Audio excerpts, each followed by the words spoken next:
नमस्कार मु चित्तरंजन साहू सबुजाइन सक्रिय उद्यमी आपको मानक स्वागत जनावि।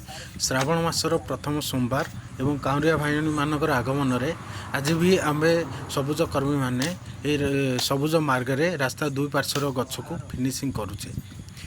आपण कहीपर कि गचर बयस केते बोध हुए 3, 4, 5 वर्ष होता है पारे, किंतु ना ये गछ वृक्षराजी मानकर बयस होची वर्ष रु 2 वर्ष। यही वर्ष 2 वर्ष मध्य आपको एक उच्चतार 8 ରୁ 10 फीट उच्चतार परिणत करने पछरे बहुत कठिन परिश्रम रही अच्छी। स्टार्टिंग फ्रॉम प्लांटेशन आम यहाँ शेड्यूल हिसाब से आम न्यूट्रिशन दे था फिनिशिंग कर था एवं ताकू गाई गोरु कबल रक्षा करने आम बैरिकेड कर था।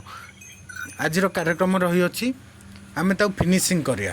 फिनिशिंग करार पछपटर मुख्य उद्देश्य रोचे कारण गचर उच्चता एवं उच्चतार वृद्धि त्वरान्वित हो उच्चतार वृद्धि को त्वरान्वित कर आमर मुख्य लक्ष्य रही आम केवल गछ लगाइबानी प्रत्येक लगाई गछ को केमिति जीवित रखा।